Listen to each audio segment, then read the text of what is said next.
उज्जवल बताएंगे कल उज्जवल गाबोननिफ्राय जोंहा आरो न'खरसे बारिसिगोन फट' खेबदो बिखौ फट' फैदो फै BTS खौ नुवाखै माथो नोंनि BTS खौ नुगोन दे वाह दे मोजां फैदो जाबाय बाजै संगिता फैगासिनो दं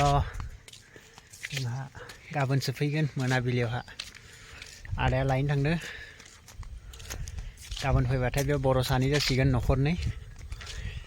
एसे गिदिर इउनिटआवहा जोंनि हारिया सानैल' बहुत खम लोगो मोनो किसुमान इउनिटआवसो खब बेसेबा खाथाम खाब्रै जायो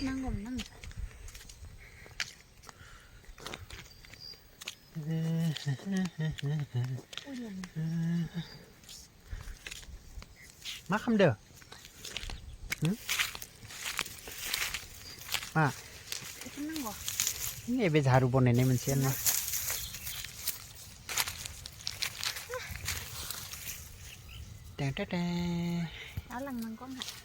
नावहाय बे झारु नङालै आजा आजा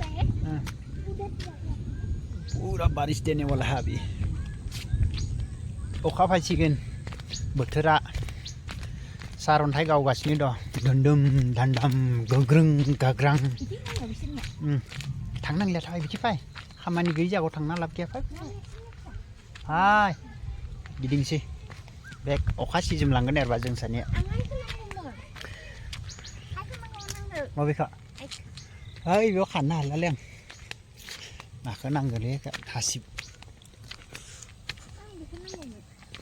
र'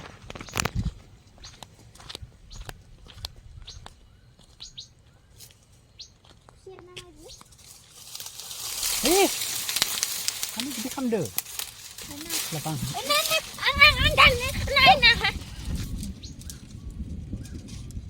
Ya tham बनाई ना वो खापाई था सिगले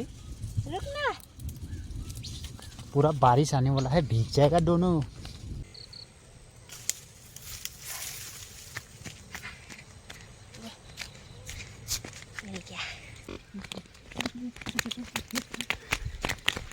भागो भागो भागो भागो भागो भागो भागो भागो